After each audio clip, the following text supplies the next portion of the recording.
یکی از احکامی که ما داده بودم وقتی که در وزیر داخله بودم، دایرکتیو میگن در وزارت داخله، او که زندانیایی که محکوم به زندان هستند در قسمت قاچاق مواد مخدر از پلچرخی به زندانهای ولایات انتقال داده شده نمیتونه به هیچ صورت. این دایرکتیو بود.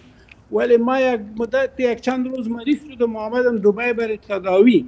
پس که رفتم که یکی از قاچاقبرای مشهور که نامش فراموش کردیم، او انتقال داده شده به زندان قندار و باز از اوجه رها شد و گم شد و غیب شد. وقتی که تحقیق کردم اونم هدایت از ریاست جمهوری آمده بود.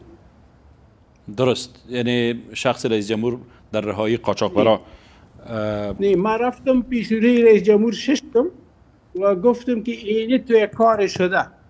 اون نفری که به نمایندگی رئیس جمهور احکام صادر کرد گفتم امور بخوای، امور خواست و ما قضیه را برش تفصیلی کردم. بعدش دیگه کاری من نبود که او با او آدم چی میکرد و چی نمیکرد. و چی شد با او آدم پس از او؟